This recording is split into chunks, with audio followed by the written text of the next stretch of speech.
Kingston Falls. C'est là où il fait bon vivre. C'est même écrit sur nos pancartes. Moi, j'étais en congé depuis à peu près 10 minutes quand le poste m'a appelé. Boss, on a retrouvé un corps au bout du champ des Lebrun. Depuis ce jour-là, on cherche à identifier notre John Doe puis à trouver qui c'est qui a fait ça. Mais là-dedans, je soupçonne qui, moi? Tout le monde se connaît. Bienvenue à Kingston Falls. Regardez maintenant sur ICTout.tv Extra. Nous sommes le jeudi 21 mai. Voici à la une.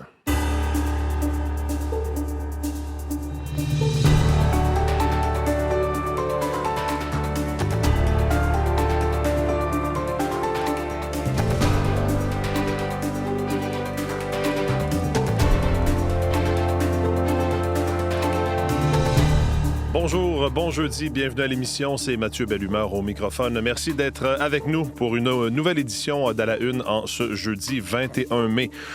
Oui, pas mal de choses qui vont retenir notre attention ce matin, entre autres sur le plan sportif. La victoire de Montréal qui a remporté hier son match contre la Charge d'Ottawa. L'équipe devient ainsi championne, l'équipe championne du circuit Walter, donc du circuit de la LPHF, la Coupe Walter qui a été soulevée par les joueuses de la victoire, notamment la capitaine Marie-Philippe Poulain, qui a d'ailleurs été déclarée la joueuse la plus utile à son équipe. Olivier sera avec nous tantôt pour nous en parler.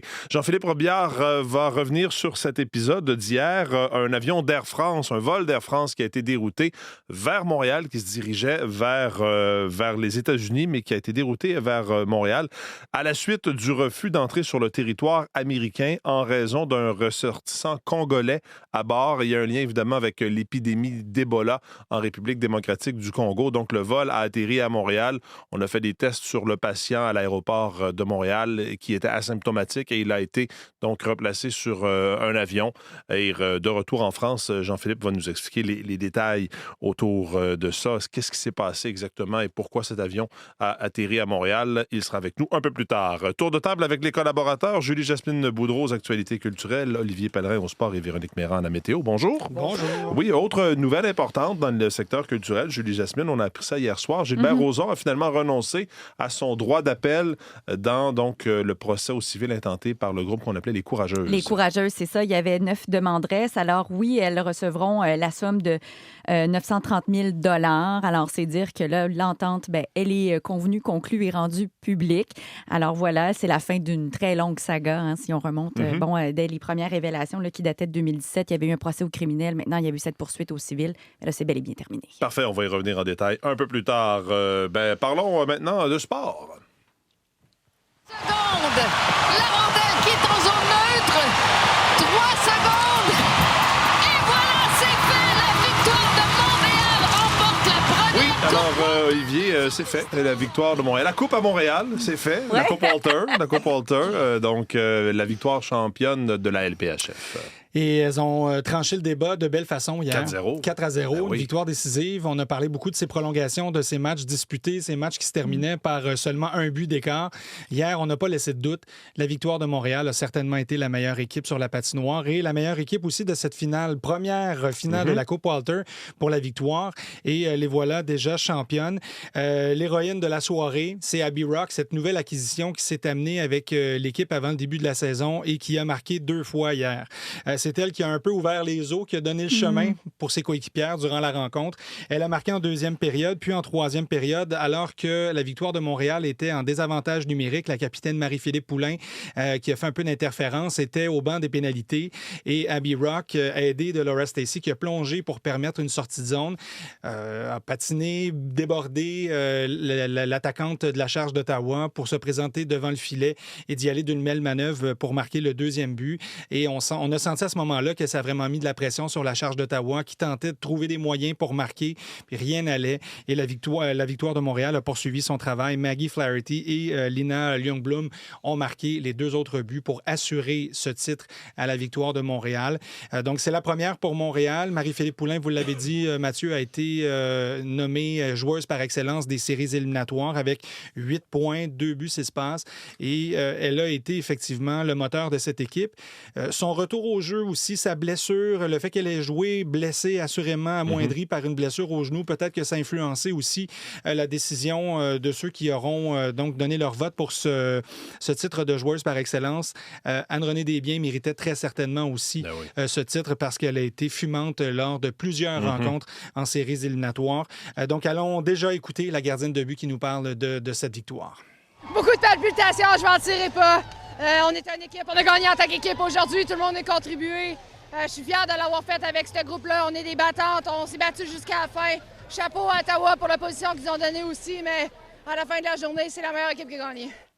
Anne-Renée Desbiens, tout comme Marie-Philippe Poulin, comme plusieurs joueuses d'ailleurs qui s'alignent pour soit la victoire de Montréal ou d'autres équipes de la LPHF ont déjà vécu une finale olympique.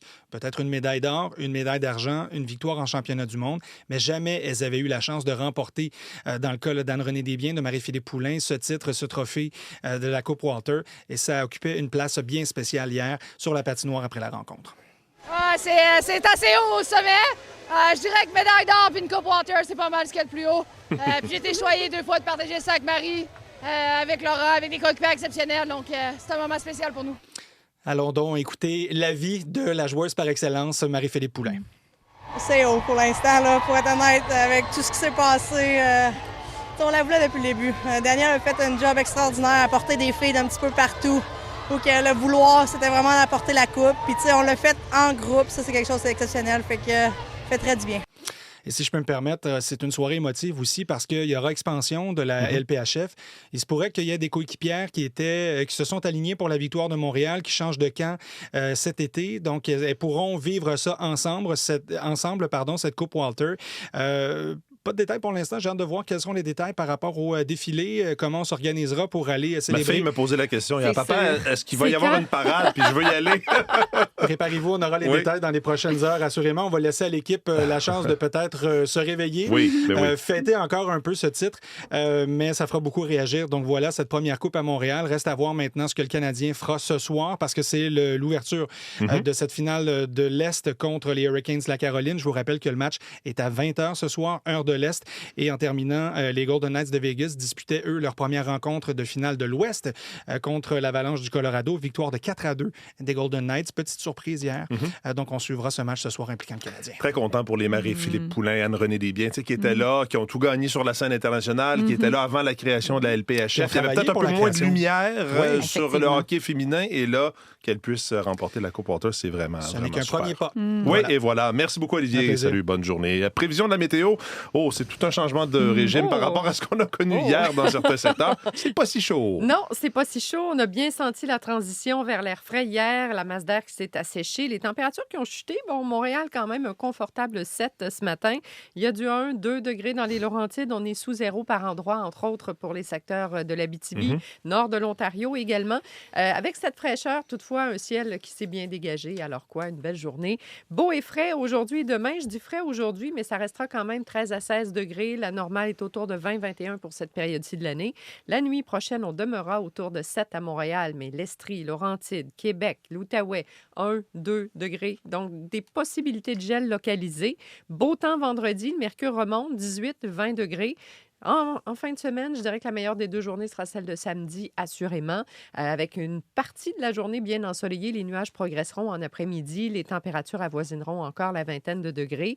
Et dimanche, là, c'est un petit peu plus complexe. On a un système qui arrive de l'Ontario. Oui, ça va générer quelques averses, mais il y aura quand même du soleil au travers de tout ça. Donc, samedi, la meilleure des 2 journées en fin de semaine. D'ici là, 0 ce matin du côté de l'Abitibi. Le maximum est de 14 sous un ciel variable. Il y a encore des nuages qui s'accrochent dans l'est du Québec, le Saguenay, le Bas-Saint-Laurent, la Gaspésie, la Côte-Nord, mais tendance au dégagement aujourd'hui. C'est un peu venteux, 11 à 13 degrés, 9 pour la Côte-Nord. Soleil dominant demain et possibilité de gel partout la nuit prochaine. Territoire ontarien, c'est du beau temps. Sous 0 dans la portion nord ce matin. Les températures oscilleront entre 14 et 18 degrés sur l'ensemble du territoire. Il fait beau également du côté de Vancouver, un petit peu plus saisonnier, 20, 23, 17, 19, Edmonton, Calgary, sous un ciel variable. Les nuages sont plus concentrés vers le sud de la Saskatchewan. On a des averses sur le sud du Manitoba. Ça va cependant s'améliorer cet après-midi. 16 à Regina, 22 du côté de Winnipeg aujourd'hui. Alors, des températures qui seront un petit peu plus élevées là, au cours des prochains jours dans l'ouest. Merci beaucoup, Véronique. Bonne journée. Bonne journée.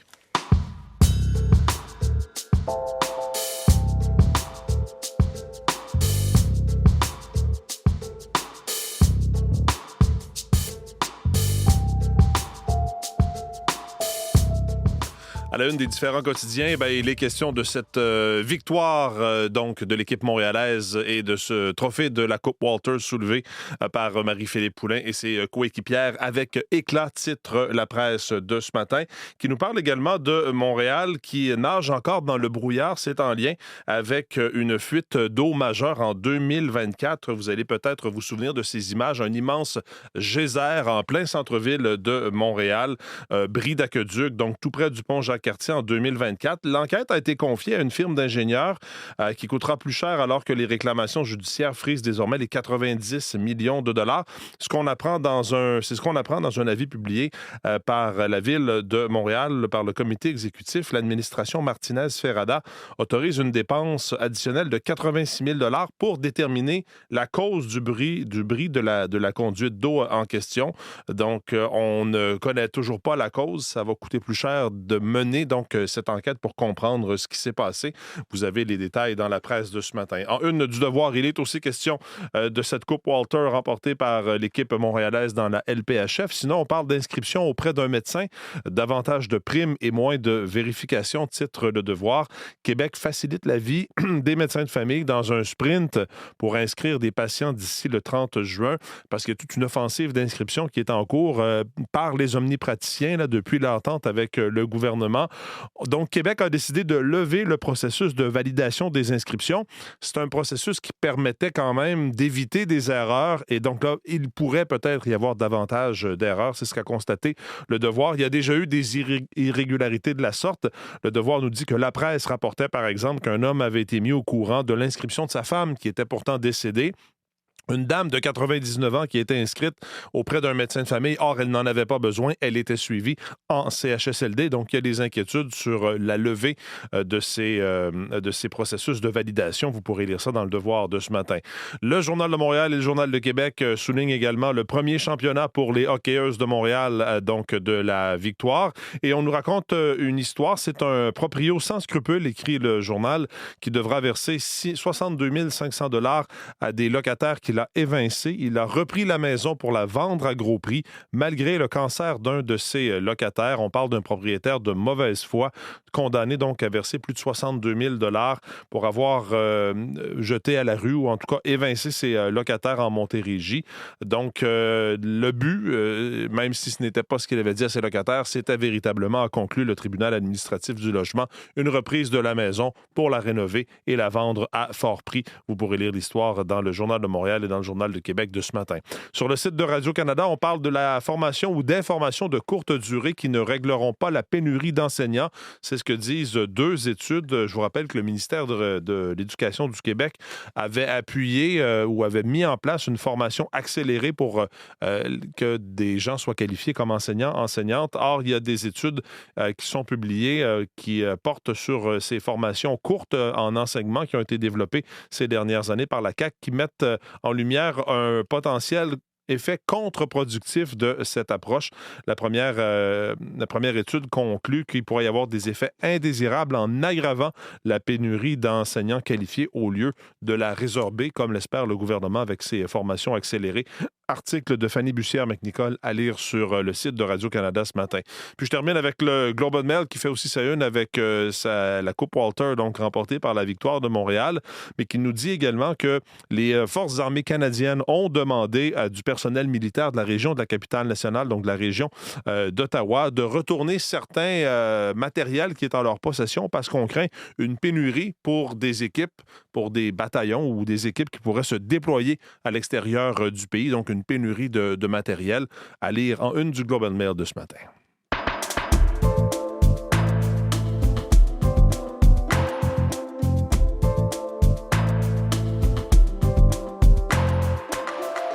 On vous a parlé depuis quelques jours et vous en entendez parler dans les actualités de l'épidémie d'Ebola en République démocratique du Congo. On parle jusqu'à maintenant de plus de 130 morts. Et ce que l'on a appris au cours des dernières heures, c'est qu'il pourrait y avoir un cas possible de la nouvelle souche de la maladie au pays. Jean-Philippe Robillard est avec nous. Bonjour Jean-Philippe. Bonjour Mathieu. Donc, il y a une personne qui est hospitalisée en ce moment en Ontario. Oui, mais on ne sait pas, Mathieu, dans quelle ville le ministère ontarien de la Santé ne l'a pas précisé. Donc, c'est une personne qui revenait d'un voyage, qui avait voyagé en Afrique de l'Est. À l'heure actuelle, son état de santé est surveillé. Il y a des tests de dépistage qui ont été effectués et la personne là, attend toujours les résultats. Mais on n'a pas plus de détails pour l'instant, Mathieu. On ne sait pas si c'est un homme ou si c'est une femme. On ne connaît pas non plus son lieu de résidence en Ontario. Et il y a le gouvernement ontarien là, qui affirme que tout a été mis en place, des mesures de protection pour s'assurer là, qu'il n'y ait pas de propagation de la maladie en Ontario, mais également dans l'ensemble du pays. Et je parlais au début de l'émission de ce vol à destination de Détroit, donc qui a été dérouté à Montréal en raison de restrictions liées justement au virus Ebola en place par l'administration Trump. Oui, qui a été mise en place là, par l'administration de Donald Trump. C'est un vol d'Air France qui a dû atterrir, Mathieu, hier après-midi ici à Montréal parce qu'il y avait un passager à bord qui avait voyagé en Afrique de l'Est où, vous l'avez dit, on le sait, on en parle, fait rage cette épidémie d'Ebola. Il s'agit d'un ressortissant congolais, alors qu'il était en vol, qui était à destination de Détroit, les autorités américaines lui ont interdit l'entrée aux États-Unis en évoquant, donc vous l'avez dit, les nouvelles restrictions qui ont été imposées par le gouvernement américain aux personnes qui voyagent dans cette partie de l'Afrique. Et c'est ce qui fait donc que l'avion a été dérouté et que le passager a dû débarquer là, à Montréal. Donc à Montréal, à l'aéroport Pierre-Éliott Trudeau. Oui, effectivement. Donc, il a débarqué, puis une fois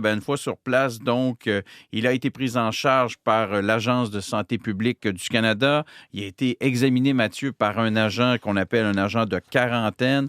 Et il n'y avait pas de symptômes, donc il était asymptomatique. Et ce qu'on a fait, on l'a remis dans un autre avion et on l'a retourné à Paris, en France, alors que l'avion, lui, a poursuivi sa route vers Détroit. Selon l'Organisation mondiale de la santé, jusqu'à présent, des données un peu plus récentes, il y a 139 personnes qui ont perdu la vie en raison de cette épidémie d'Ebola en Afrique de l'Est et en particulier en République démocratique du Congo. Mais il y a également 600 cas qui sont présumés, donc des personnes qui pourraient avoir contracté la maladie et qui sont à l'heure actuelle donc évaluées et qui sont testées par les autorités là-bas. Merci beaucoup, Jean-Philippe. Merci, au revoir. Bonne journée.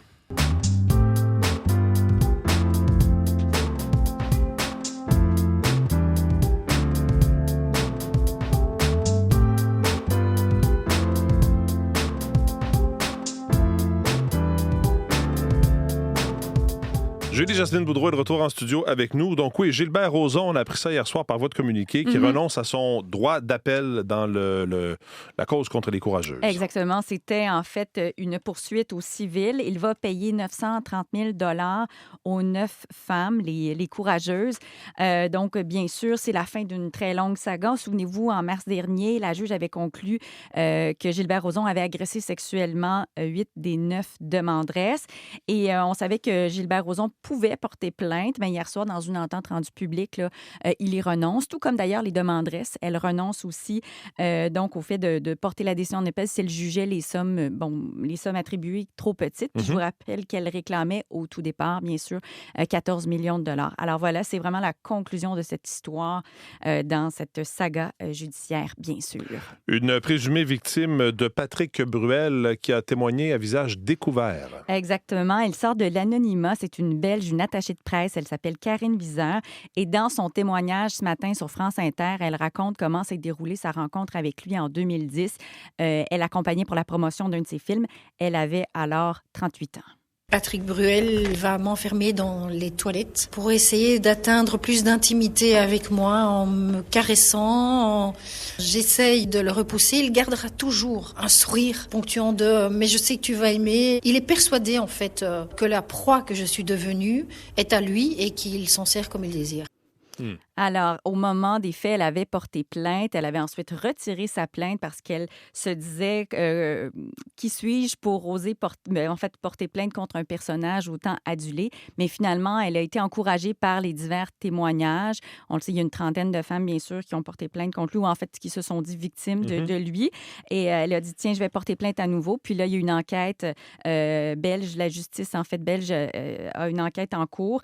Et hier, je vous disais que le maire de Paris disait disait à Patrick Bruel de mettre sa tournée anticipée donc sur pause. Et là, s'ajoute à ce maire-là les maires de Marseille, Nantes, Brest, Lille. Alors, tous ne veulent pas que Patrick Bruel ait chanté dans leur ville. Oui, de plus en plus de pression sur Patrick Bruel et son équipe. Le court-métrage québécois Skinny Bottine remporte le prix Découverte à Cannes. Oui, absolument. Ça, c'est une belle nouvelle, une belle reconnaissance. On est dans la semaine de la critique, donc une section parallèle. Et c'est Romain F. Dubois qui est réalisateur de ce film-là. C'est son tout premier film, Mathieu. Il l'a autoproduit, donc il a mis toutes ses billes, ses CELI, ses REER, ses bitcoins, as-tu le dit? Alors, et cette récompense vise à souligner les œuvres jugées particulièrement prometteuses. Donc, parmi la sélection, on dit que c'est évidemment pour soutenir l'émergence de nouveaux talents. Puis c'est cette histoire de ce pickpocket qui est aidé de son cousin ado. Alors, on commence à voir justement des extraits. Là, la bande-annonce a été dévoilée récemment. Et bien hâte d'avoir la date de sortie officielle. Je vais pouvoir vous en reparler bien sûr. Skinny Bottine, donc, le titre de ce film. Et puis, une nouvelle chanson pour l'artiste atikamekw Laurent Nicoué. Oui, que vous aimez beaucoup. Que j'aime beaucoup. Que je vous ai fait découvrir de ça. Absolument, grâce à vous d'ailleurs. Ouais. Alors, la chanson s'appelle Nosim, qui veut dire « Ma petite fille » en atikamekw.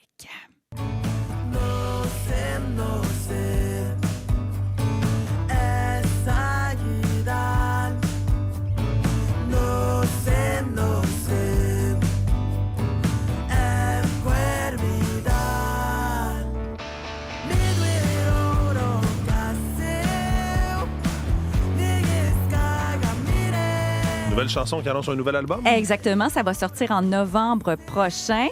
Puis, cette pièce-là, qui est le premier extrait, donc, elle est devenue grand-maman dans la dernière année et elle dit maintenant que c'est sa raison de vivre. Alors, ça porte vraiment, c'est une parole qui est très porteuse et c'est un retour sur disque, comme je le disais, à l'automne prochain, parce qu'entre les deux, soit il y a 2 ans, elle a fait paraître un album de comptine pour enfants en atikamekw, mais là, elle embrasse à nouveau le rock et on l'aime donc comme ça. Et vous avez la chance de la croiser dans un festival cet été. Elle a une très longue liste donc, de villes au Québec. Bon, hâte d'écouter cet album-là. Merci Julie-Jasmine. Bonne journée.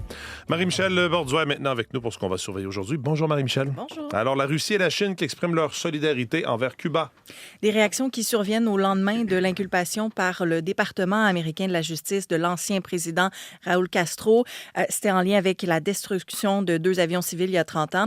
Et Moscou et Pékin qui accusent Washington d'exercer des pressions économiques et judiciaires illégales contre l'île. Le Bureau des transports du Canada qui va publier aujourd'hui un rapport d'enquête sur une collision sur le fleuve Saint-Laurent, c'était en 2024. Oui, c'est une embarcation de plaisance qui était entrée en collision avec une navette fluviale au large de Longueuil, au Québec. Il y a une dizaine de personnes qui avaient été blessées dans cet accident, des passagers de la navette, presque tous les plaisanciers également. Et à l'époque, la police n'avait trouvé aucun élément criminel, avait conclu à un accident, le BST qui devrait aujourd'hui émettre une recommandation. Par ailleurs, il y a Environnement Canada qui va tenir aujourd'hui une séance d'information sur les ouragans. L'organisme fédéral va faire un survol de la saison à venir. L'objectif, aider la population à se préparer en conséquence. L'an dernier, la saison des ouragans dans le Canada Atlantique a été relativement calme. Dans le bilan des 10 pires phénomènes météo de 2025, on retrouve seulement une tempête qui s'est classée à l'avant-dernière place. Quand même, des milliers de Terre-Neuviens avaient été privés de courant et des vagues avaient détruit des routes. Alors, bilan pour ce qui est à venir, ça se fera aujourd'hui. Merci beaucoup, Marie-Michel. Bonne journée. Bonne journée. Voilà pour cette édition d'À la Une. Parlant d'ouragan, oui, match ce soir des Canadiens de Montréal face aux Hurricanes de la Caroline. Ça commence cette finale de la conférence de l'Est. On aura probablement plus de détails sur les célébrations aussi entourant cette Coupe Walter remportée par la Victoire de Montréal. Vos équipes du matin prennent le relais dans les prochaines secondes. Bonne journée. Kingston Falls, c'est là où il fait bon vivre. C'est même écrit sur nos pancartes. Moi, je suis en congé depuis à peu près 10 minutes quand le poste m'a appelé. Boss, on a retrouvé un corps au bout du champ des Lebrun. Depuis ce jour-là, on cherche à identifier notre John Doe puis à trouver qui c'est qui a fait ça. Mais là-dedans, je soupçonne qui, moi? Tout le monde se connaît. Bienvenue à Kingston Falls. Regardez maintenant sur ici-tout.tv Extra.